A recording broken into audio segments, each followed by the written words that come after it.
Praise the lord. यीशु मसीह के नाम से आप सबको मैं आज के मीटिंग में वेलकम करता हूं।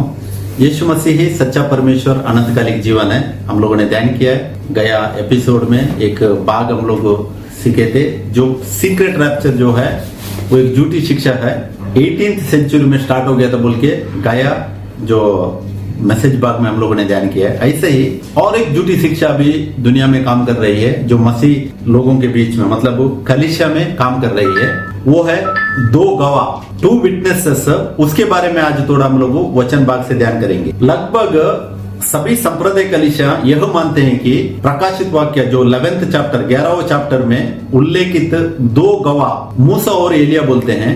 एक्चुअली वो क्या है, मूसा और एलिया नहीं है। अगर बाइबल में बहुत सा पॉइंट्स हम लोगों को वचन भाग से ध्यान करने के टाइम में ये सच्चाई मालूम पड़ता है कि मूसा और एलिया नया नियम का 2 गवाह नहीं है। उसके बारे में हम लोग वचन में ध्यान करेंगे। उसका पहले मैं एक थोड़ा पॉइंट्स इधर देखिए लिखा है। ये पॉइंट्स में हम लोग पहले ध्यान करेंगे कि क्यों मूसा और एलिया नहीं हो सकते हैं। उसमें पहला पॉइंट है, मूसा और एलिया परमेश्वर की नया नियम की उद्धार योजना का हिस्सा नहीं है। इसमें हम लोग ध्यान देने का है, मूसा और एलिया जो है पुराना नियम का सबसे बड़े नबी थे। वो लोग बहुत अच्छा नबी थे। परमेश्वर के लिए वो लोगों ने बहुत अच्छा काम किया है। वे निस्संदेह उद्धार प्राप्त कर चुके हैं, लेकिन वे सभी विश्वासियों के साथ ही प्रथम पुनरुत्थान मतलब फर्स्ट रिजरेक्शन के द्वारा अपने महिमामय शरीर मतलब ग्लोरिफाइड बॉडीज प्राप्त करेंगे। एक बात ध्यान देने का है, जितना भी लोग इस दुनिया में परमेश्वर ने बनाया सबका रिजरेक्शन एक ही साथ है। चाहे वो पुराना नियम में मरा हो, चाहे नया नियम में यीशु मसीह के बाद जो भी मरे हैं इस दुनिया में, उनका रिजरेक्शन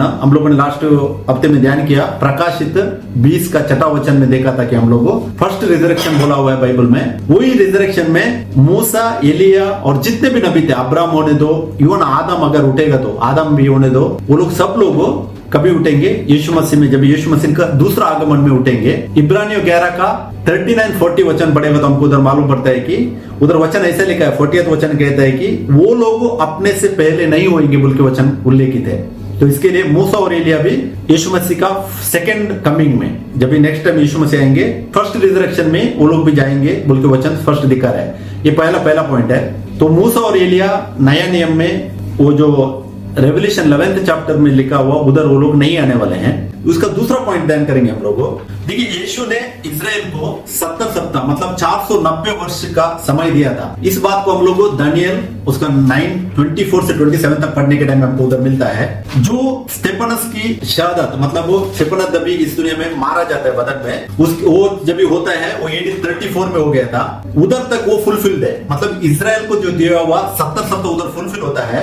इसके बाद भौतिक इजराइल को पुराना नियम में जैसे विशेष स्थिति नहीं मिली है। मतलब जो गलतियों को पौलुस लिखा है वो पत्र में हम लोग को पढ़ने के लिए मिलता है। 4th चैप्टर आप लोग बाद में पढ़िएगा, वचन का रेफरेंस मैंने दिया इधर। गलतियंस 4 उसका 21 to 31 तक पढ़ने के टाइम में वचन कहता है कि अभी जो चर्च है, परमेश्वर का जो कलीसिया है, वही सबसे बड़ा है बोल के उधर क्लियरली पौलुस के द्वारा लिखा हुआ वचन हमको पढ़ने के लिए मिलता है। तो अभी ध्यान आत्मिक इजराइल मतलब वो कलीसिया पर केंद्रित होता है। तो नया नियम में इजराइल को भी जो अभी जो इजराइल कंट्री है उसको भी उतना इंपॉर्टेंट नहीं है जितना ओल्ड टेस्टामेंट में था। इसका मतलब ये नहीं है कि उनके ऊपर आशीष नहीं है। अब्राहम का ब्लेसिंग उनके ऊपर अभी भी चल रहा है, जो फिजिकल दौर का ब्लेसिंग सब कुछ अभी भी चल रहा है। लेकिन स्पिरिचुअल ब्लेसिंग्स में अगर एटर्नल लाइफ के लिए वो लोग आना चाहते हैं तो उनको भी यीशु मसीह के अंदर ही आना पड़ेगा। यीशु मसीह में आएंगे तो ही वो लोग बचाए जाएंगे। इसका उल्लेख मत्ती 23 का अगर हम लोग 37, 38, 39 वचन पढ़ेगा तो उधर क्लियरली लिखा यीशु मसीह ने स्वयं कहा है। और इधर गलतियों का भी मैं रेफरेंस दिया हूँ, 4वां अध्याय उसका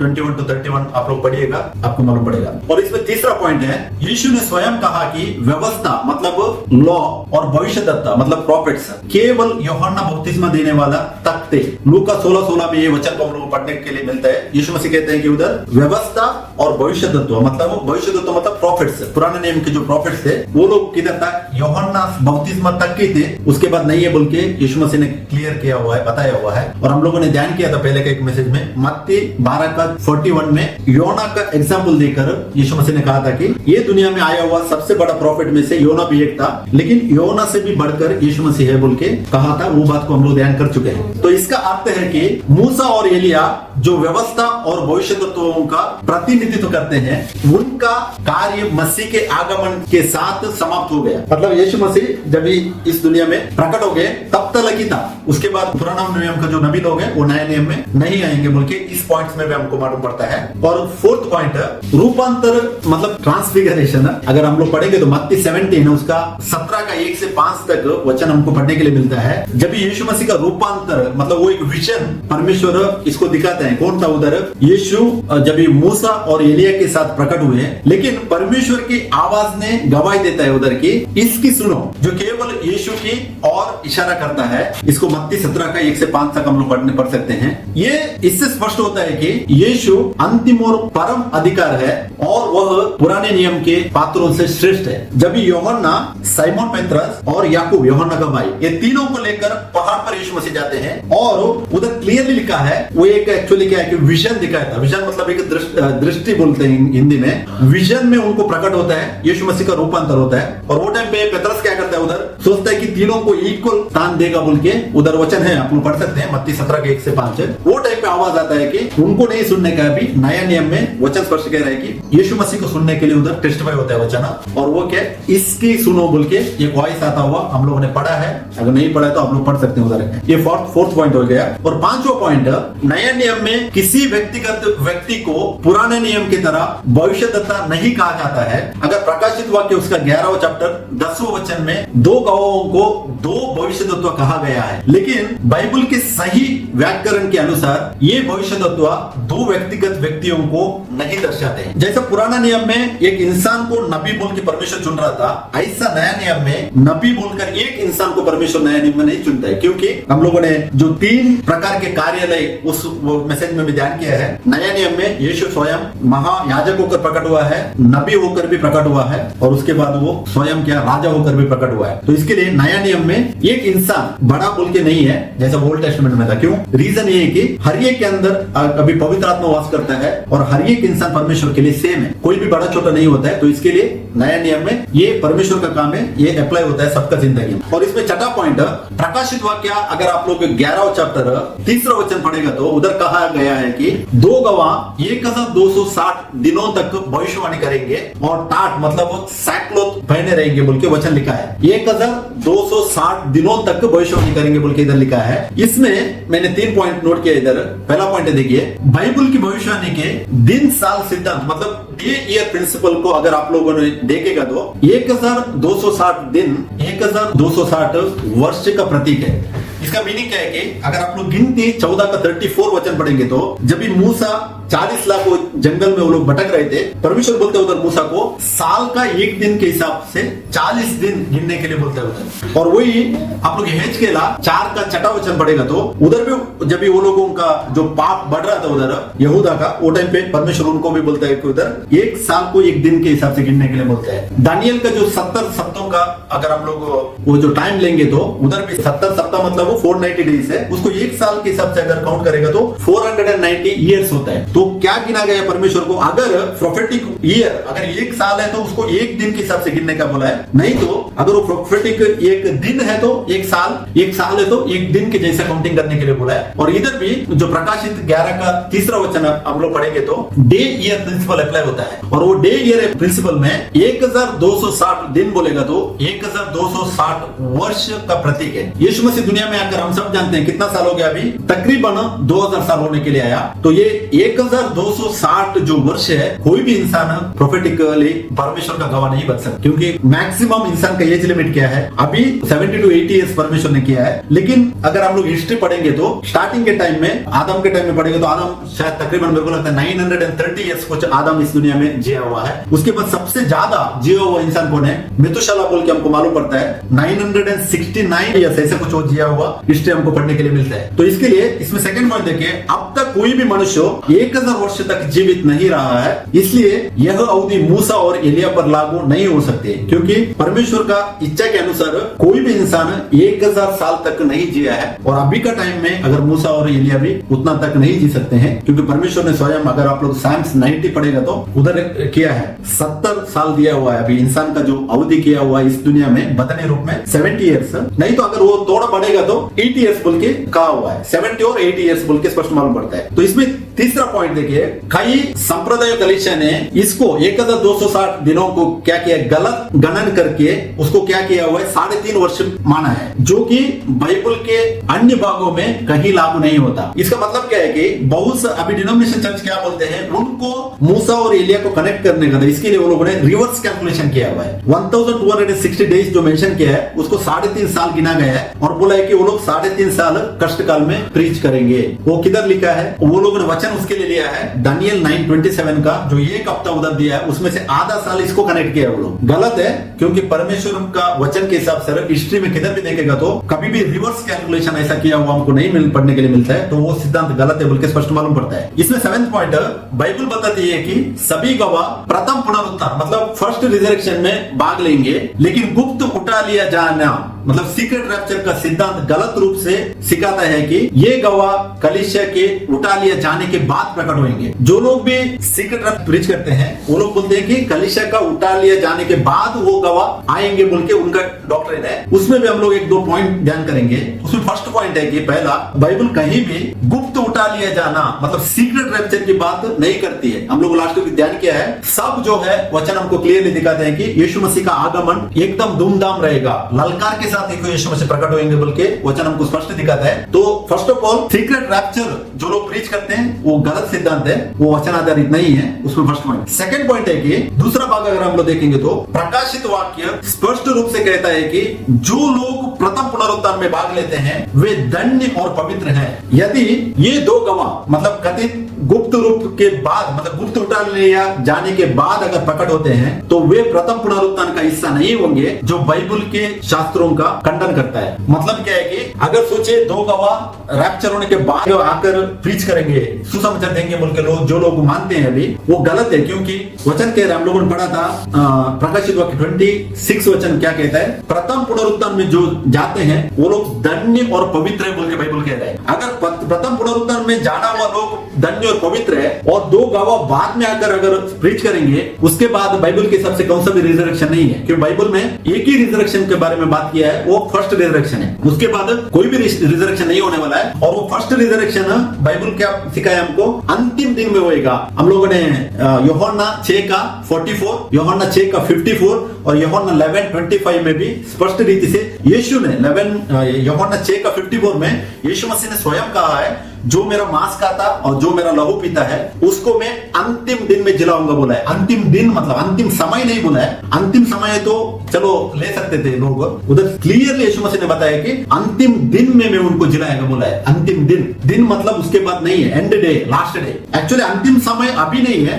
अंतिम समय 2000 साल हो गया अभी स्टार्ट होकर। अगर आप लोग प्रेरितों का काम 2 का 17, 18, 19 पढ़े पढ़ेगा तो उधर पेत्रुस ने कहा था अंतिम दिन में परमेश्वर ने कहा था कि मेरी आत्मा सबके ऊपर मैं उंडालूंगा बोल के उधर उल्लेख किया हुआ है। आज से 2000 साल पहले पेत्रुस के द्वारा परमेश्वर ने कहा है कि अंतिम दिन उधर से स्टार्ट है बोल के, जब यीशु मसीह इस दुनिया में प्रकट हो गया तब से अंतिम दिन स्टार्ट है बोल के पेत्रुस ने उल्लेख किया है। वही आप लोग अगर पहला यूहन्ना उसका 2 अध्याय मेरे को 18-19 वचन पढ़ेगा तो उधर यूहन्ना ने भी कहा है कि अंतिम दिनों में झूठे नबी लोग हो मतलब झूठा मसीह प्रकट होगा बोल के हम लोग वचन में ध्यान किया था। आज से 2000 साल हो गया अंतिम समय बोल के जो लोग 6 लोगों ने बोला हुआ बात आज से 2000 साल हो गया। लेकिन यीशु मसीह यूहन्ना 6 का 54 में वचन कहता है कि अंतिम दिन में मैं आपको जिलाएगा बोल के बोला है। तो एंड डे, लास्ट डे वो हमको जिलाने वाला है। ये 7 पॉइंट है जो क्लियरली प्रूव करता है कि बाइबल से हमको मूसा और एलिया गवाह नहीं है बोल के स्पष्ट हो गया अभी। तो हम लोग ध्यान करना चाहिए कि वचन लिखा है। अगर आप लोग प्रकाशित वाक्य हम लोग पढ़ेंगे आगे 11th चैप्टर में पढ़ने के टाइम में 2 गवाहों के बारे में क्लियरली बाइबल बात करता है। तो हम वचन से ध्यान करना चाहिए कि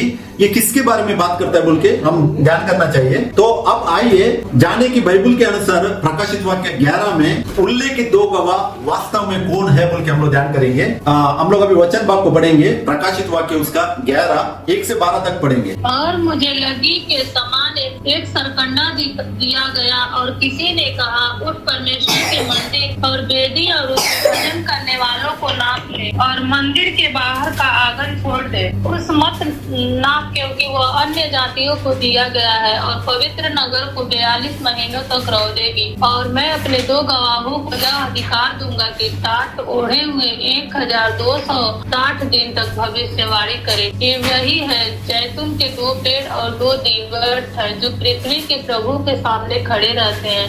और यदि कोई उनको हानि पहुंचाना चाहता है तो उनके मुंह से आग निकलकर उनके बैरियों को भस्म करती है। और यदि कोई उनको हानि पहुंचाना चाहेगा तो अवश्य इसी रीति से मार डाला जाएगा। इन्हें अधिकार है कि आकाश को बंद करे कि उनकी भविष्यवाणी के दिनों में मेघ न बरसे, और उन्हें सब पानी पर अधिकार है कि उससे लहू बनाए, और जब चाहे तब पृथ्वी पर हर प्रकार की विपत्ति लाए। और जब वे अपनी गवाही दे चुकेंगे तो वह पशु जो अथाह कुंड में से निकलेगा उनसे लड़कर उन्हें जीतेगा और उन्हें मार डालेगा। और उनके लोथे उस बड़े नगर के चौक में पड़ी रहेंगी जो आत्मिक रीति से सदोम और मिस्र कहलाता है, जहाँ उनका प्रभु भी क्रूस पर चढ़ाया गया था। और सब लोगों और कुलों और भाषाओं और जातियों में से लोग उनके लोथे 3.5 दिन तक देखते रहेंगे और उनके लोथे कब्र में रहने न देंगे।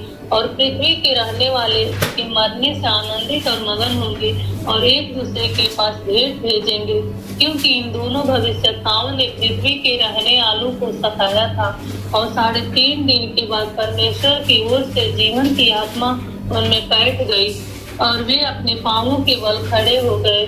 और उनके देखने वालों पर बड़ा भय छा गया और उन्हें स्वर्ग से एक बड़ा शब्द सुनाई दिया कि यहाँ ऊपर आओ। क्या सुन, वे बादल पर सवार होकर अपने बैरियों के देखते देखते स्वर्ग पर चढ़ गए। आमीन आमीन हालेलुया, प्रेज़ द लॉर्ड। ये जो 12 तक है, ये पॉइंट्स हम लोग 1 by 1 ध्यान करना चाहिए, क्योंकि ये 12 वचन में एक एक गुप्त बात छुपी हुई है। फॉर एग्जाम्पल आज हम लोग सिर्फ ध्यान करेंगे पहला वचन और दूसरा वचन, 2 ही ध्यान कर सकते हैं क्योंकि उतना टाइम जाएगा। उतना वचन कनेक्टेड हम लोग ढूंढ के निकालना पड़ेगा उसको, क्योंकि बाइबल में इसका आंसर है, सब वचन के लिए आंसर है और ये कनेक्टेड है। तो उसका पहले मैं एक बताना चाहता हूँ आप लोगों को, जो प्रकाशित जो बुक है उसको हम लोग पहले ध्यानना चाहिए कि वो कैसे लिखा गया हुआ है। मतलब फॉर एग्जाम्पल अभी दूसरा बुक से लिखा हुआ है, वो डायरेक्टली वचन उल्लेखित हमको समझ में आएगा, लेकिन प्रकाशित वाक्य जल्दी से कोई भी नहीं समझ सकता है। वो समझने का उसका एक की है। वो की क्या है कि आप वो पहले प्रकाशित वाक्य 1 का 1 पढ़ेंगे और बाद में हम लोग उधर जाएंगे। यीशु मसीह का प्रकाशित वाक्य जो उसे परमेश्वर ने इसलिए दिया कि अपने दासों की वे बातें जिनका शीघ्र होना अवश्य है दिखाए। और उसने अपने स्वर्गदूतों को भेजकर उसके द्वारा अपने दास से होना को बताया। आमीन। देखिए ये पहले क्या है, ये यीशु मसीह का प्रकाशित वाक्य है जो उसे परमेश्वर ने इसलिए दिया। परमेश्वर ने दिया मतलब क्या है, वो मनुष्य को पुत्र होकर प्रकट हो गया। ऐसा नहीं है कि परमेश्वर अलग है यीशु अलग नहीं है, यीशु मसीह सच्चा परमेश्वर है। वो मनुष्य का पुत्र होकर प्रकट हो गया, इसके लिए उल्लेख किया है। अभी उसने कौन सा पोजीशन लिया है, वो अभी भी सन ऑफ गॉड है, सन ऑफ मैन भी है, सन ऑफ गॉड भी है। तो इसके लिए यीशु मसीह का प्रकाशित वाक्य जो उसे परमेश्वर ने दिया बोल के उल्लेख किया हुआ है, और कि अपने दासों को वे बातें जिनका शीघ्र होना अवश्य है दिखाए। और उसने अपने स्वर्गदूत को भेजकर उसके द्वारा अपने दास यूहन्ना को बताया। ये इंग्लिश में मैंने इसका नीचे लिखा हुआ है, देखो ऐसे लिखा है, the revelation of Jesus Christ which God gave him to show his servants things which must be shortly take place and he sent and signified it by his angel to his servant John बोल के लिखा हुआ है। इसका मतलब क्या है कि ये जो प्रकाशित वाक्य जो ये चैप्टर बुक है ना, ये सिग्निफाइड बाइबल है। इधर लिखा, मैंने हाईलाइट किया है, देखो सिग्निफाइड मतलब साइंस में लिखा हुआ है। मैं एक एग्जांपल देना चाहता हूँ। थोड़ा दिन पहले मैंने एक इसके ऊपर पीडीएफ आप लोगों को शेयर किया था, आप लोग पढ़ा क्या नहीं जानता हूं मैं। सिग्निफाइड मतलब इसमें जो उल्लेख किया हुआ दृष्टांत के रूप में आपको पढ़ने के लिए मिलेगा। फॉर एग्जाम्पल अगर हम पढ़ने के टाइम में बहुत सा वचन में हमको इधर पशु के बारे में पढ़ने के लिए मिलता है। पशु को अधिकार मिला, पशु का ऐसा हो गया बोल के उल्लेख किया है। एक्चुअली वो पशु बोलेगा तो रियल वो पशु नहीं है। अगर हम लोग दानियल 7:23 में उधर उल्लेख किया हुआ है, पशु बोलेगा तो क्या एक किंगडम है, ये किंगडम है, नहीं तो एक राजा बोल के उल्लेख किया है वो। और पानी के ऊपर एक स्त्री बैठा बोल के हम लोगों को ये पढ़ने के लिए मिलता है। उधर पानी बोल के मेंशन किया हुआ, वो एक्चुअली रियली पानी नहीं है। वो पानी बोलेगा तो पीपल मतलब हम लोगों के ऊपर बोल के मेंशन करता है। तो ऐसा साइंस एंड वंडर्स में लिखा हुआ है। ये रेवोल्यूशन जो है साइंस एंड वंडर्स में लिखा हुआ है, तो इसको समझना चाहिए। तो वो साइन जो टॉपिक जो भी एक एक उल्लेख किया हुआ है ना, उसको अगर खोदना चाहिए तो वो वचन से हम उसको फाइंड आउट कर सकते हैं, नहीं तो नहीं होएगा। तो इसके लिए उसको पहले जानना बहुत जरूरी है। तो प्रकाशित वाक्य 11 का 1 का वचन हम लोग आज ध्यान करेंगे, क्योंकि वो 2 गवाह हम लोगों ने ध्यान किया, मूसा और एलिया तो नहीं हो सकते हैं। इतना पॉइंट्स हम लोगों ने ध्यान किया, को 1 by 1 हम ये पॉइंट्स को ध्यान करेंगे। प्रकाशित वाक्य 11 का 1 का वचन ऐसा कहते हैं, देखो, और मुझे लग्गी के समान एक सरकंड दिया गया और किसी ने कहा, उठ, परमेश्वर के मंदिर और वेदी और उसमें भजन करने वालों को नाप ले। ये नाप ले मतलब वो सरकंड मतलब हम जानते हैं क्या है, एक छड़ी बोल सकते हैं, छड़ी। लग्गी के समान एक सरकंड दिया गया। अगर आप लोग इसको नॉर्मली ऐसा देखेंगे तो हम लोग सोचेंगे कि एक छड़ी है, छड़ी दिया मतलब मेजरमेंट टेप दिया बोल के सोच सकते हैं। एक्चुअली ये मेजरमेंट टेप नहीं है। ये जो इधर मेजरमेंट करने के लिए जो बात इधर उल्लेख किया हुआ है, इंग्लिश में लिखा है, देन आई वाज गिवन, ये read like a measuring rod बोलते हैं, मेजरिंग रॉड। नया नियम में टेम्पल बोलेगा तो वो फिजिकल टेम्पल नहीं है, नया नियम में स्पिरिचुअल मतलब हमारा बदन ही परमेश्वर ने टेम्पल बनाया, हम जानते हैं इस बात को। तो इधर मेजरमेंट किस चीज को करना चाहिए, इसका भेद को हम लोग को पहले ढूंढ के निकालना चाहिए। पहला वचन हमको समझ में आने का है कि ये इधर लग्गी के समान एक सरकंड दिया गया, ये किसके बारे में बात करता है बोल के हम लोग इसको ध्यान करना चाहिए। देखिए सरकंड मतलब रीड और छड़ी जो मेंशन किया है ना, ये किसको दर्शाता है मालूम है? यही एक नापने का साधन है जो परमेश्वर का न्याय, सुरक्षा और संरक्षण को दर्शाता है। मतलब परमेश्वर का न्याय कैसा होएगा, वो सुरक्षा अपना कलीसिया को कैसा करेगा और उसके बाद संरक्षण वो कैसा देगा, इसको दर्शाता है। ये जो सरकंड मतलब रीड का जो रॉड जो मेंशन किया है, मापने वाला रॉड जो है, ये मेंशन करता है कि परमेश्वर का न्याय, सुरक्षा और संरक्षण को दर्शन करता है। तो नापने की छड़ी मतलब और कुछ नहीं है बल्कि परमेश्वर का वचन है। कैसे परमेश्वर जजमेंट करेगा, उसको वचन के आधार पर ही जजमेंट करेगा, क्योंकि उसके वचन को इतना रूप से उल्लेखित किया हुआ है। उसको वचन को हम लोग ध्यान करेंगे। यिर्मयाह 23:29 पढ़िए आप। यहोवा की यह भी वाणी है कि क्या मेरा वचन आज का नहीं, फिर क्या वह ऐसा हथौड़ा नहीं जो पत्थर को फोड़ डाले। आमीन। इधर ये यिर्मयाह के द्वारा परमेश्वर बोल रहा है कि मेरा वचन आग सा नहीं। इधर परमेश्वर का वचन आग को कंपेयर किया है, और आगे जाकर देखो, फिर क्या वह ऐसा हथौड़ा नहीं जो पत्थर को फोड़ डाले। परमेश्वर बोल रहे हैं कि मेरा वचन क्या है, आग के जैसा है, और मेरा वचन जो है पत्थर को तोड़ने वाला हथौड़ा को समान बोल के कंपेयर किया हुआ है। वही इब्रानियों 4:12 पढ़िए। क्योंकि परमेश्वर का वचन जीवित और प्रबल और हर एक दोधारी तलवार से भी बहुत चोखा है, और जीव और आत्मा को और गांठ और गुदे को अलग करके हार छेदता है और मन की भावनाओं और विचारों को जांचता है। आमीन। देखिए, क्योंकि परमेश्वर का वचन जीवित है, परमेश्वर को वचन में जीवन है। कभी वो बाइबल में जो वचन लिखा हुआ है ना, उसको हम लेते हैं, उसमें जीवन आ जाता है। जब तक वो बाइबल में रहेगा वो ऐसे बाइबल में रहेगा, जब हम लेंगे उसको, उसमें जीवन आ जाता है। वो प्रबल भी है और वो हर एक दोधारी तलवार से भी बहुत चौका है, और जीव और आत्मा को और गांठ और गुदे को अलग कर आर पार चेतता है और मन की भावना और विचारों को जानता है। कितना बात लिखी हुई है देखो इधर। ये परमेश्वर को वचन उतना पावरफुल है बोल के इसमें से हमको मालूम पड़ता है। तो इसके लिए जो नापने की छड़ी मतलब क्या है, वो परमेश्वर को वचन है। कैसा वो अपना मंदिर को मापेगा, वचन में जो बनी कलीसिया है उसको वो मापेगा। अभी देखो, अगर सब कलीसिया जितना भी अभी डिनोमिनेशन है सब अगर उठाई लिया जाता था तो मापने का क्या जरूरत था, क्योंकि सब लोग यीशु मसीह को आराधना करते हैं, सब लोग यीशु मसीह को महिमा करते हैं। मेजरमेंट लेने का जरूरत कभी आता है जब भी वो सही है नहीं है बोल के तभी मापते हैं ना, नहीं तो मापने की जरूरत नहीं है। अगर सबको उठा लिया जाएगा तो मापने की जरूरत नहीं है। मत्ती 7:21-23 में हम लोगों ने ध्यान किया था। यीशु मसीह बोलते हैं, मुझे प्रभु प्रभु बोल के जो पुकारते हैं सब लोग उधर नहीं जाएंगे बोलते हैं, लेकिन पिता की इच्छा जिसने किया है वही उधर पहुंचेगा बोल के, उसको ही मैं पहचानूंगा बोल के उधर यीशु मसीह ने कहा है। तो इसके लिए ये मापने का चीज मतलब क्या है कि परमेश्वर को वचन में बना रहना है। जो लोग परमेश्वर में वचन में बना लेते हैं वही उसका सच्चा कलीसिया का भाग होते हैं। तो परमेश्वर को वचन में बना रहना बहुत जरूरी है। वही है कि नापने का छड़ी बोल के इधर प्रकाशन 11 का 1 का वचन में उल्लेखित किया हुआ है। अगर हम लोग और एक वचन पढ़ेंगे तो यिर्मयाह 51:20 वचन पढ़ने के टाइम में भी हमको मालूम पड़ता है कि परमेश्वर को वचन हथियार ठहरा गया है, मतलब हथियार बोल के दिखाया गया हुआ है। उसी को पौलुस ने क्या किया है, एफिसियों 6:14 से 18 तक पढ़ने के टाइम में वो उल्लेख करता है उधर परमेश्वर के सारे हथियार को बांध लो बोला है। परमेश्वर का सारा हथियार बांधना कैसे है, वचन में बने रहना है। उसमें क्या क्या आता है, सत्य। पौलुस के द्वारा बोला हुआ है। परमेश्वर का वचन है सच है, परमेश्वर का वचन धार्मिकता है, परमेश्वर का वचन मेल के सुसमाचार है, तैयारी का जूते है, विश्वास की ढाल है और उद्धार का तोप है, आत्मा की तलवार है। जो परमेश्वर का वचन है ले लो बोल के बोला हुआ है। ये 7 टाइप्स ऑफ में हम लोग पहनने का बोलते हैं। सच क्या है, हम लोग हमेशा सच्चाई के साथ आगे बढ़ना चाहिए। अगर आप लोग फिलिप्पी उसका 4 का 8वां वचन बोले पढ़ने के टाइम में भी पौलुस उधर कहता है कि आखिर बात ये है भाइयों, आप कौन सा सच्चा है उसको ले लो बोला है। उसके द्वारा पौलुस के द्वारा उधर भी कहा हुआ है सच्चाई को लेना, आगे बढ़ना बहुत जरूरी है। क्यों?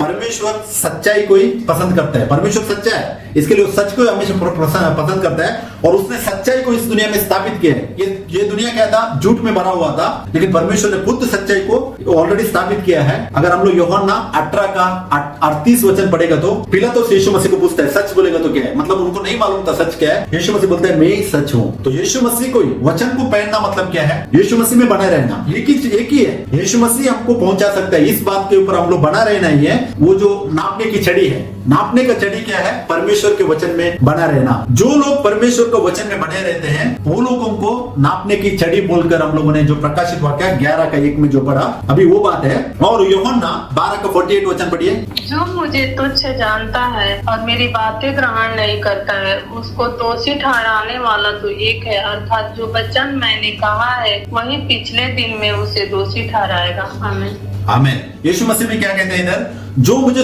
तुच्छ जानता है। अभी कौन तुच्छ जानता है? यीशु मसीह के पीछे वो लेना, सब लोग यीशु मसीह का आराधना करते हैं, सही है। लेकिन यीशु मसीह कहता है कि जो मुझे तुच्छ जानता है और मेरी बातें ग्रहण नहीं करता। तुच्छ जानना कैसा है, उसकी बातों के ऊपर गौर नहीं देना। फॉर एग्जाम्पल यीशु मसीह का वचन बोल रहे हैं कि ये हम करना चाहिए, लेकिन हम बोलेंगे नहीं ब्रदर वो इंपॉर्टेंट नहीं है। वो क्या है, परमेश्वर के वचन को तुच्छ जानना। वो लोग जो करते हैं, जब भी परमेश्वर अपना टेम्पल मतलब मंदिर कौन सा है, बदन, वो जो प्रकाशित 11:1 में पढ़ा ना, जब भी मेजरमेंट करने के टाइम में वो वचन से मेजर करेगा। कौन वचन में बंधे हुए हैं, कौन वचन में खड़ा है, कौन वचन के साथ अपने आप को झुकाकर आगे बढ़ रहा है, उसको वो माप के अंदर आएगा। मतलब परमेश्वर जब भी लेगा गिनती में, वो माप के अंदर आता है। इधर भी यीशु मसीह वही कह रहे हैं कि जो मुझे तुच्छ जानता और मेरी बातें ग्रहण नहीं करता है उसको दोषी ठहरने वाला तो एक है बोलते हैं। क्या है वो बात, अर्थात जो वचन मैंने कहा। अभी नया नियम में कमांडमेंट, यीशु मसीह ने क्या कमांडमेंट हमको दिया है। और हम लोग मरकुस 12:29-30 पढ़ेगा तो यीशु मसीह बोलते हैं कि ये इस्राएल सुन, सारे आज्ञाओं से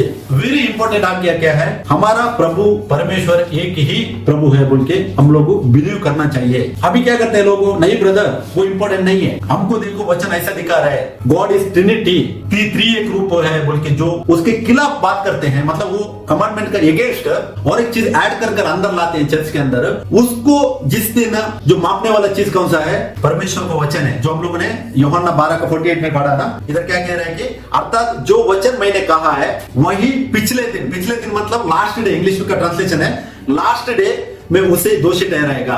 जो यीशु मसीह ने कहा वो वचन अगर वचन में बांधा नहीं है, जब भी परमेश्वर माप लेगा उसका कलीसिया को, वो टाइम पे क्या करता है, वो जो माप लेने का छड़ी है ना, वो परमेश्वर का वचन है, वही जजमेंट करेगा। यूहन्ना 12:48 में क्लियर मालूम पड़ रहा है कि जो परमेश्वर ने कहा। अभी फॉर एग्जाम्पल बैप्टिज्म, फेथ के हिसाब से बैप्टिज्म होना चाहिए बोल के हमको बाइबल कहता है। वो कैसे है, यीशु मसीह का नाम से होना चाहिए। और हम लोग प्रेरितों का काम हो 2 का 38 वचन पढ़ेगा और उसके बाद 8 का 15-16, उसके बाद 10 का 47-48, 19 4 and 5, उसके बाद 22 का 15-16 पड़ेगा। तो सब जगह में वो नाम से किया हुआ हमको मालूम पड़ता है। क्या यीशु मसीह का नाम से बपतिस्मा लिया हुआ स्पष्ट रूप से दिखाई दे रहा है। लेकिन आज सब कितना सा डिनोमिनेशन चर्च है इस बात को इंपॉर्टेंट नहीं देते हैं। तो कल जब ये जजमेंट आने के टाइम में यीशु मसीह क्या करेंगे, उसी वचन से उनका वो क्या होगा, माप हो जाएगा, मतलब मेजरमेंट होगा। तो इसके लिए ध्यान देने का है, वचन में अगर लिखा है वो चीज हम लोग करना ही चाहिए, अगर नहीं लिखा है उसको हम लोग छोड़ना चाहिए, नहीं लेने का है। तो वो वचन में बना रहना बहुत इंपॉर्टेंट है बोल के इसमें हमको स्पष्ट मालूम पड़ता है। और 11 का 1 में जो मेजरमेंट का रॉड बोलेगा तो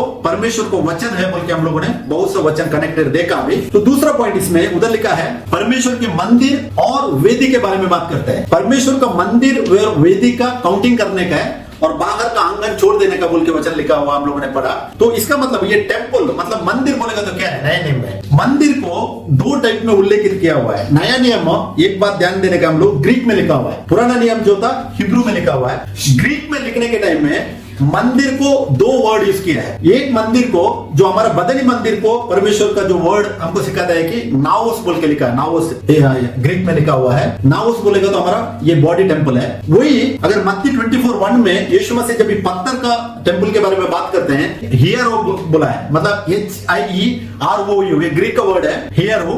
इसको क्या क्या लिखा हुआ है, पत्थर से बांधा हुआ टेम्पल बोल के उधर क्लियरली दिखाया हुआ है। तो ये दो चीज को हम लोग बाइबल में ध्यान देने का है। तो नया नियम में जैसा 1 कोरिन्थियन 3:16 हम लोग पढ़ने के टाइम में बदनी मंदिर को नाउस बोल के लिखा हुआ है, मतलब परमेश्वर हमारे अंदर वास करता है, ये मंदिर है। और 1 कोरिन्थियन 6:19 में भी नाउस बोल के लिखा है मंदिर को। 2 कोरिन्थियन 6:16 में भी नाउस बोल के लिखा है। उसके बाद 2 थेसलोनिया, जब जो अधर्म का पुरुष प्रकट होएगा वो टाइम पे भी उधर मंदिर उल्लेख किया हुआ है, वो नाउस है, मतलब ये बदनी है। अगर 2 थेसलोनिया 2 चैप्टर 3-4 वचन पढ़ने के टाइम हमको उधर मालूम पड़ता है कि उधर भी टेम्पल लिखा है, वो हमारी बदनी टेम्पल बोल के क्लियरली दिखाता है। लेकिन उधर भी देखो, उसके बारे में भी अगर हम लोग जाएंगे तो लोग अभी इंतजार कर रहे हैं कि इजराइल में और एक टेम्पल बांधेगा। कौन सा? पत्थर का टेम्पल। बाइबल क्लियरली लिखाता है हमको इजराइल में कौन सा भी टेम्पल नहीं बांधने वाले हैं। और शैतान आकर उधर बैठेगा बोलता है, वो भी गलत है, क्योंकि शैतान वो टेम्पल में नहीं बैठने वाला है। क्यों? नया नियम में परमेश्वर को वो टेम्पल की जरूरत ही नहीं, परमेश्वर ने उसको खुद हटाया। अगर मत्ती 24 का 1 का वचन पढ़ेगा तो वो टेम्पल, पत्थरों से बांधा हुआ टेम्पल को परमेश्वर ने हटाया।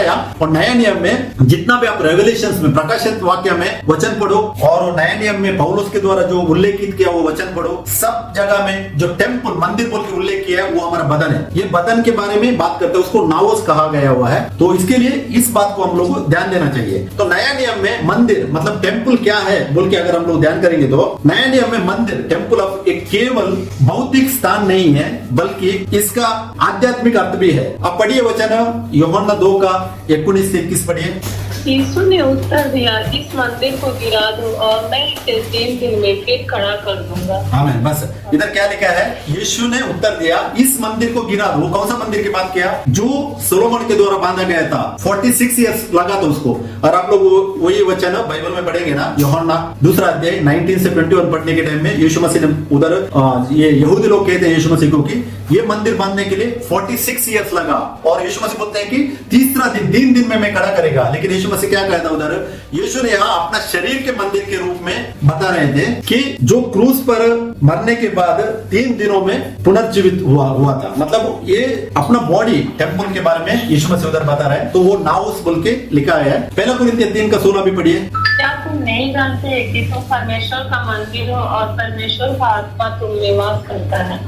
आमीन। इधर देखिए, अब हर विश्वास करने वाला व्यक्ति जो है परमेश्वर का मंदिर है, क्योंकि परमेश्वर का आत्मा उसमें रहता है। नया नियम में पत्थर से बांधा हुआ मंदिर गया, उसको माप नहीं सकते हैं, क्योंकि वो अभी क्या है, अभी मंदिर जुड़ता है। मतलब मैं एक मंदिर हूँ, आप एक मंदिर है, वो एक मंदिर है, एक पूरा मंदिर साथ होएगा, एक साथ जुड़ेगा ना, उधर एक कलीसिया फॉर्म होता है। और वो कलीसिया क्या है, वही कलीसिया कल उठाए ले जाता है। तो इसके लिए पुराने नियम में लोग इकट्ठा हो रहे थे मंदिर के अंदर, नया नियम में क्या है, मंदिर इकट्ठा होता है। क्यों? हम पूरा मंदिर है, हम परमेश्वर का आत्मा हमारे अंदर वास करता है। तो हम मंदिर होकर जब मंदिर इकट्ठा होते हैं, एक चर्च फॉर्म होता है। और वही चर्च को क्या मापा जाता है बोल के जो हम लोग इधर पढ़ रहे हैं अभी, प्रकाशित वाक्य 11:1 का वचन में, ये बदनी रूप का मंदिर बोल के 1 कोरिन्थियन 3:16 में स्पष्ट होता है। एफिसियों 2:21-22 पे अगर हम लोग पढ़ेंगे तो उस पर सारी रचना एक साथ मिलकर प्रभु में एक पवित्र मंदिर बन जाती है। किसमें? यीशु मसीह में। कलीसिया मतलब जो चर्च है ना, यानी विश्वासियों का समूह एक आध्यात्मिक मंदिर है बोल के हमको मालूम पड़ता है। और प्रकाशित वाक्य 21:22 वचन पढ़ेंगे तो उधर भी लिखा है, मैंने उसमें कोई मंदिर नहीं देखा। ये कभी की बात है, ये 1000 ईयर्स का जो रूलिंग है उसका बाद की बात बोल रहे हैं कि उधर कोई भी मंदिर नहीं था, क्योंकि प्रभु परमेश्वर सर्वशक्तिमान और मेमना उसका मंदिर है। सर्वशक्तिमान परमेश्वर मतलब क्या है, परमेश्वर का पुत्र होकर वो जो प्रकट हुआ है, और वो मनुष्य का पुत्र होकर। इधर भी 2 चीज हमको पढ़ने के लिए मिलता है, मेमना और परमेश्वर स्वयं क्या हुआ था, मेमना बना था। तो वो चीज हमारा मंदिर कौन है वो टाइम पे, वो खुद है बोल के वचन उधर कह रहा है। ये किधर की बात है, नया स्वर्ग और नया पृथ्वी में कोई भौतिक मंदिर नहीं होगा, क्योंकि परमेश्वर और यीशु स्वयं वहां वास करेंगे बोल के वचन हमको स्पष्ट मालूम पड़ता है। तो इसमें संक्षिप्त में हम लोगों ने ये पॉइंट ध्यान किया गया है कि यीशु मसीह ही सच्चा मंदिर है। मतलब हम मंदिर है यीशु मसीह का, और यीशु मसीह हमारे अंदर वास करते हैं। जब भी हम उठा लिए जाएंगे बाद में, परमेश्वर ही स्वयं मंदिर है, हम परमेश्वर में रहेंगे बोल के स्पष्ट इधर मालूम पड़ता है हर विश्वासी और पूरी कलीसिया चर्च अब परमेश्वर का मंदिर है। जितने भी लोग यीशु मसीह में हैं वो उसके मंदिर है। और मंदिर को मापना मतलब क्या है कि जो लोग वचन में बने हैं उनको फाइंड आउट करना, वो परमेश्वर एक क्षण में करेंगे। परमेश्वर क्लियरली जानते हैं कि कौन उसका मंदिर में मतलब कौन उसका कलीसिया में खड़ा है कौन नहीं है बोल के वो मापता है। कभी मापते हैं वो जब भी आने के टाइम में वो खुद मापते हैं, उनको मालूम है। तो स्वर्ग में परमेश्वर और मसीह स्वयं मंदिर होंगे। स्वर्ग जाने के बाद वो लोग स्वयं मंदिर है, उधर कौन सा भी मंदिर नहीं रहेगा बोल के स्पष्ट होता है। अभी इसमें उसी में और एक बात भी था, अल्टर मतलब वेदी के बारे में भी उधर वचन लिखा है। प्रकाशित वाक्य 11:1 में हम लोग पढ़ सकते हैं कि मंदिर और वेदी दो चीजों को उल्लेख किया हुआ है। मंदिर क्या है हम लोगों ने ध्यान किया है कि मंदिर हम है अभी वेदी क्या है, अल्टर क्या है बोल के हम लोग ध्यान करना चाहिए। नया नियम में वेदी जो अल्टर होता है ना, अब कोई भौतिक संरचना नहीं है बल्कि यीशु मसीह के बलिदान और विश्वासियों के आत्मिक आराधना का प्रतीक है। इसका मीनिंग क्या है कि पुराने नियम में अगर आप लोग जानते रहेंगे अल्टर कैसा होता था। पुराने नियम में अगर एक टेंपल के अंदर जाना चाहिए लोग परमेश्वर की आराधना करने के लिए, बाहर एक अल्टर होता था। अल्टर मतलब बलि देने वाला जगह बोलते हैं। उधर क्या बलि चढ़ा रहे थे मालूम है, भेड़ को, बकरियों को, और उसके बाद जो भी परमेश्वर जो पश्चाताप करने के लिए लोग लेके जाते हैं, जिधर वो बलि चढ़ाते हैं उसको ऑल्टर बोलते हैं। ऑल्टर मतलब वो समर्पित करना वेदी है। ऑल्टर जो है जो बलि चढ़ाने वाला वेदी को ऑल्टर बोलते हैं पुराना नियम में। नया नियम में कौन ऑल्टर है? यीशु मसीह स्वयं ऑल्टर होकर ये हो गए, समर्पित हो गए। कैसा? क्रूस है, जो क्रूस में मरते हैं ना वो ऑल्टर है। ये क्रूस में जो मरा हुआ दृष्टांती ऑल्टर है, तो वही वेदी है। लेकिन अभी बहुत सा चर्च आप लोगों ने देखा रहेगा अभी भी ऑल्टर का जो सिस्टम को फॉलो करते हैं वो लोग। मतलब वो लोगों का मीनिंग क्या है कि वो लोग मंदिर, टेंपल और चर्च सब मिक्सअप किया हुआ है। मंदिर को ही चर्च बोलते हैं, ना मंदिर चर्च है ना वो मंदिर है, दोनों नहीं है। उसको पूरा परमेश्वर के वचन का उल्लंघन करके आज कर रहे हैं। ऑल्टर भी उधर बनाया हुआ है, लेकिन अभी ऑल्टर नहीं। ऑल्टर कौन है? प्रभु का क्रूस ही ऑल्टर है। मतलब प्रभु को किसमें, यीशु मसीह को किसमें समर्पित किया था? वो क्रूस में समर्पित किया था, तो वही ऑल्टर है बोल के स्पष्ट मालूम पड़ता है। इब्रानियों 13:10 वचन पढ़िए। हमारी एक ऐसी वेदी है जिस पर खाने का अधिकार उन लोगों को नहीं जो तंबू की सेवा करते हैं। आमीन। अभी तंबू की सेवा कौन करते हैं आप लोग जानते हैं, मैं बोलने की जरूरत नहीं है। चर्चेस में भी डिनोमिनेशन के अंदर तंबू की सेवा अभी भी चल रही है। तंबू का सेवा क्या है? तंबू की सेवा है बहुत अलग अलग है, बहुत है, मैं एक दो नहीं बता सकता हूँ, बहुत है, लेकिन वो हमारा पॉइंट नहीं है। लेकिन वचन क्या कहता है इधर, जो तंबू की सेवा करता है, वचन कहता है कि हमारी एक ही वेदी है जिस पर से खाने का अधिकार उन लोगों को नहीं है जो तंबू की सेवा करते हैं। अभी भी इस वचन में अगर ध्यान करेगा तो कौन कौन आज भी तंबू की सेवा कर रहे हैं ना, उनको परमेश्वर का वेदी का मतलब ऑल्टर का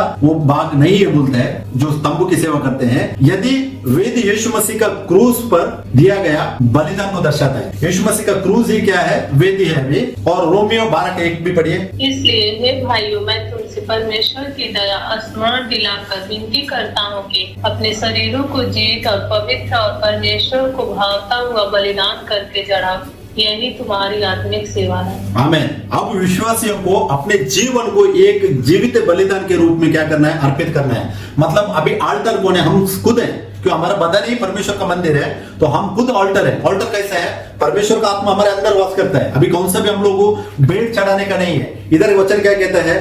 अपने शरीरों को जीवित और पवित्र और परमेश्वर को भावता हुआ बलिदान कर चढ़ाओ। हम लोग अपना बदन को साफ करना है। मतलब क्या है? ना के शुद्ध होना बोल के मीनिंग नहीं है। अपना बदन को साफ करना मतलब वो बुरी चीज जो हमारे अंदर से निकलती है उसको हम लोग को निकाल देने का है। जैसा गुस्सा, दूसरों के बारे में बुरा सोचना और घमंड करना, ये पूरा बुरी चीज है। उसको क्या करना चाहिए कि अपना शरीर को पाक करना। मतलब क्या है? आप लोगों को उस चीज को हटाकर, क्योंकि मत्ती में यीशु मसीह ने कहा है जो इंसान के अंदर से बाहर निकलता है वही उसको मैला करता है। नया नियम में जो भी अगर सोचो हम लोग एक बुरी सोचेंगे तो बस है वो हमारे लिए पाप बन जाता है। तो उससे हम लोग कैसे शुद्ध हो सकते हैं?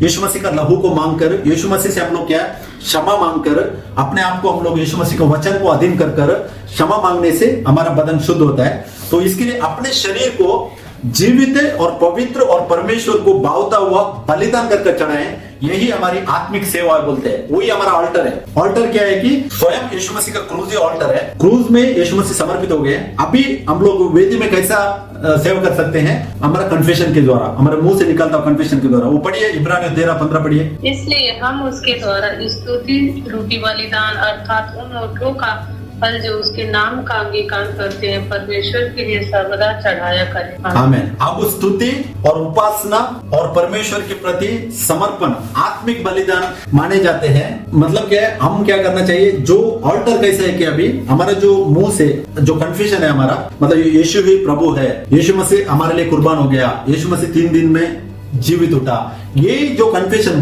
बलि अर्पण करना ऑल्टर में, पुराना नियम में, मैं फिर से बोलता हूँ, पुराने नियम में ऑल्टर किसके लिए यूज कर रहे थे, पापों की क्षमा के लिए बलि चढ़ाने के लिए यूज कर रहे थे पुराना नियम में। और नया नियम में वो करने की जरूरत नहीं, क्यों, ऑलरेडी हमको परमेश्वर के लहू से, यीशु मसीह के लहू से हम धोकर शुद्ध हुए हैं। तो अभी हमारा ऑल्टर क्या है, हम लोग का हमारा कन्फेशन है, जो भी हम लोग कन्फेशन करते हैं, मतलब यीशु मसीह को स्तुति करना, उसकी आराधना करना, उसके साथ संगति बिताना, उपासना करना, प्रेयर में बैठना, फास्टिंग करना, मतलब परमेश्वर की संगति में रहना। 1 कोरिन्थियन 6:17 में कहा है, जो इंसान परमेश्वर के साथ संगति करता है वो उसके साथ एक आत्मा हो जाता है। तो इस चीज को हम लोग प्रैक्टिस करना हमारी जिंदगी में, यही है हमारा ऑल्टर। कौन सा भी सेपरेट बाहर ऑल्टर कुछ भी नहीं है, हम लोगों का मुंह से स्तुति करना है, ये ऑल्टर है। रोमन्स 10:9-10 वचन पढ़िए, उधर लिखा है क्या है, यीशु को प्रभु बोलकर हम लोगों को कन्फेशन करना और परमेश्वर ने उसको जिलाया बोल के दिल से विश्वास करना, यही हमारा ऑल्टर है। इसी को हम लोग क्या करना चाहिए, समर्पित करना चाहिए बोल के वचन कहता है। तो इसमें हम लोगों ने ध्यान किया, वेदी ऑल्टर मतलब अब क्रूस का प्रतीक है, जहां यीशु ने हमारे पापों के लिए बलिदान दिया।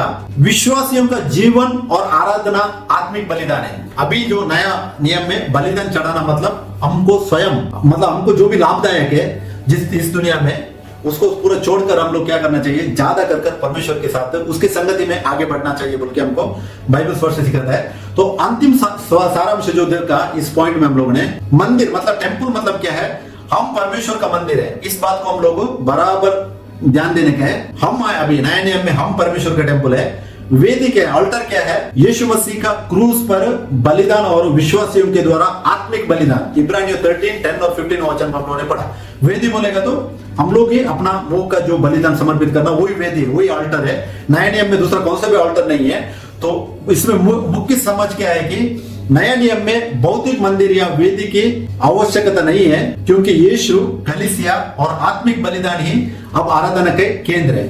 तो मैं वापस अभी रेवल्यूशन जो प्रकाशित हम लोग 11:1 का वचन में फिर से पढ़ना चाहता हूँ। उधर ऐसे लिखा है, देखो, और मुझे लग्गी के समान एक सरकंड दिया गया और किसी ने कहा, उठो, परमेश्वर के मंदिर और वेदी और उसमें भजन करने वालों को नाप ले। हम लोगों ने ध्यान किया, सरकंड और जो छड़ी है वो कैसे मेजरमेंट करते हैं, परमेश्वर को वचन है। जो स्वर्गदूत को परमेश्वर ने क्या बोला था, वो वचन से जो लोग बने हैं, जो चर्च कलीसिया बनी है, उसको मापने के लिए भेजते हैं। मतलब जो लोग वचन में खड़े हैं उसको माप लेगा। वो कैसे माप लेगा कि परमेश्वर का मंदिर मतलब ये हमारा बॉडी, और वेदी मतलब जो कन्फेशन, हम लोग जो कन्फेशन करते हैं, हमारा जो बॉडी है, हमारा जो बिलीवनेस है, और हम लोग जो प्रैक्टिस करते हैं हमारे लाइफ में, इसको मापा जाएगा। पहले वो लोग माप लेंगे मतलब वचन में खड़ा हुआ लोगों को परमेश्वर निकालेंगे। कलीसिया एक ही है, हम लोगों ने पहले ध्यान किया वचन से, एक ही कलीसिया है। क्यों, हर एक मसीह में एक होएगा बोल के एफेसियंस 4:4-5 में हम लोग पढ़ने के लिए टाइम मिलता है। एक ही देह है बोलते हैं, मतलब मसीह का एक ही देह है। चाहे वो इंडिया में जमा हो, यूए में जमा हो, आप न्यूजीलैंड में जमा हो, या कौन सा भी, पाकिस्तान में, नेपाल में, किधर भी जमा हो, कलीसिया एक ही है, एक ही कलीसिया है। और नया नियम में वो कलीसिया को नाम नहीं है। क्यों, कलीसिया बोलेगा तो परमेश्वर का बदन है। परमेश्वर का बदन के लिए कोई भी नाम नहीं दे सकते, ना चेले लोगों ने दिया था, और अभी जितने भी डिनोमिनेशंस में दिया है वो लोग उसमें से बाहर आने के। अगर सच्चा कलीसिया में आगे बढ़ने का है तो वो जो नाम दिया हुआ कलीसिया से बाहर आकर परमेश्वर की संगति, उसको वचन के हिसाब से करना बहुत जरूरी है। क्योंकि ये वचन के आदर से हम लोग देखा, परमेश्वर को वचन में जो लोग खड़े हैं उसको मापा लिया जाएगा। वो कैसे है, परमेश्वर का मंदिर हमारे बदन, और वेदी क्या है, हमारा कन्फेशन से जो लोग कन्फेशन करते हैं उसके कन्फेशन के ऊपर जजमेंट होगा। यही वचन हमको प्रकाशित वाक्य 11:1 में दिखा रहा है। वेदी मतलब कन्फेशन है, मतलब जो कन्फेशन करते हैं लोग, अगर कन्फेशन करते हैं गॉड इज ट्रिनिटी बोल के कन्फेशन करते हैं, तो वो कन्फेशन के हिसाब से उनका जजमेंट होगा। अगर परमेश्वर एक ही है, वही यीशु मसीह बोल के जो कन्फेशन करते हैं, वही कन्फेशन के ऊपर उनका जजमेंट होगा। और जो लोग संत लोगों को कन्फेशन करते हैं, उनका जजमेंट संत लोगों के हिसाब से होगा। जो लोग मरियम को इंपॉर्टेंस देते हैं, बोलते हैं मरियम परमेश्वर की माता है, उसके द्वारा प्रेयर करना चाहिए बोल के वो लोग करते हैं, उनका कन्फेशन ऐसा है तो उनको उसी रीति से जजमेंट होगा। तो इसके लिए जो छड़ी लेकर मेजरमेंट करने के लिए जो आएगा, कन्नड़ में लिखा है ದಂಡದಂತಿದ್ದ ಒಂದು ಅಳತೆ ಕೋಲು। एक जो छड़ी दिया वो क्या है, परमेश्वर को वचन है बोल के हम लोगों ने ध्यान किया। वचन के हिसाब से जो लोग बने हैं वैसे ही कन्फेशन के हिसाब से जजमेंट होएगा बोल के हम लोग देखा, और उसमें वजन करने वालों को नाप ले, मतलब मेजरमेंट हो वैसे ही होएगा। और इसी का दूसरा वचन ऐसा लिखा है, देखो मैं पढ़ता हूं, रेवलेशन 11:2 में लिखा है, और मंदिर के बाहर का आंगन छोड़ दे, उसे मत नापो। क्यों उसे मत नापो? मंदिर का बाहर का आंगन क्या है? अभी मंदिर हम लोगों ने देखा, हम है टेम्पल, हम है अभी नए नियम में हमारा बदन है। बाहर का जो जगह है, आंगन क्या है? वो लोग है, जो लोग यीशु मसीह के ऊपर विश्वास नहीं करते हैं, उनको परमेश्वर को वचन बोलते हैं कि उनको छोड़ दो, मत नापो। क्यों मत नापो? क्योंकि जरूरत नहीं, वो लोग नहीं है ऑलरेडी, उनका जजमेंट ऑलरेडी क्लियर है। अगर आप लोग यूहन्ना 3:18 पढ़ेगा तो उधर वचन कहता है कि परमेश्वर के एक ही पुत्र के ऊपर विश्वास नहीं रखा, मतलब उस नाम को लोगों ने अंगीकार नहीं किया, उधर ही उनका जजमेंट हो गया बोल के यूहन्ना 3:18 वचन में हम लोगों ने ध्यान किया है। तो इधर बोल रहे रेवलेशन 11:2 में मंदिर के बाहर का आंगन छोड़ दे, उसको मत नाप, क्योंकि वह अन्य जाति को दिया गया है और वे पवित्र नगर को 42 महीने तक रो देंगे।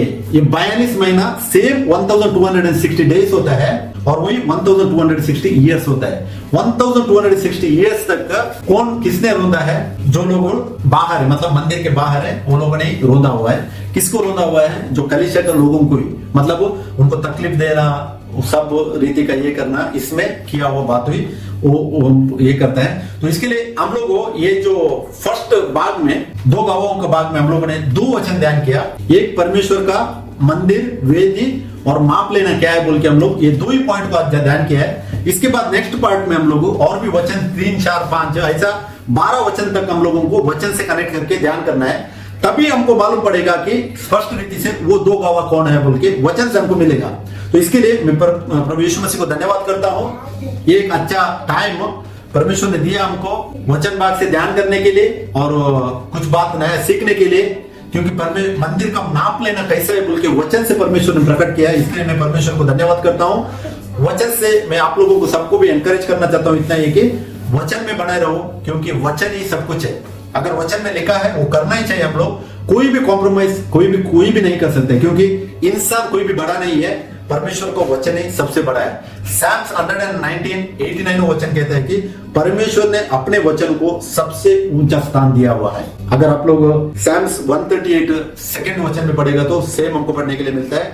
और मत्ती 5:18 में यीशु मसीह ने स्वयं कहा है, जो लिखा हुआ बात है उसमें एक फुल स्टॉप होने तो डॉट भी होने तो वो भी फुलफिल होने का, इतना इंपॉर्टेंस वचन को दिया हुआ है। और मत्ती 24:35 में यीशु मसीह कहते हैं कि जमीन आसमान टल जाएगा, लेकिन यीशु मसीह ने कहा वो वचन कभी नहीं टलेगा, वो फुलफिल होने का ही बोल के लिखा है। तो परमेश्वर ने अपना वचन को इतना महत्व दिया है। और हम लोग आज वही बात को ध्यान किया है कि जब भी माप लेने के टाइम में भी जो कलीसिया वचन में बनी है, वचन में जुड़ी है और वचन के साथ खड़ी है, उसी कलीसिया को माप लिया जाएगा और उसी कलीसिया को परमेश्वर उठाने वाला है। तो इसके लिए मैं ये जो वचन का अर्थ मेरे को प्रकट किया, इसके लिए मैं इसमें सारा प्रशंसा, सारा महिमा, सब कुछ एक ही हमारा प्रभु परमेश्वर को देता हूँ। जय मसीह के। Thank you.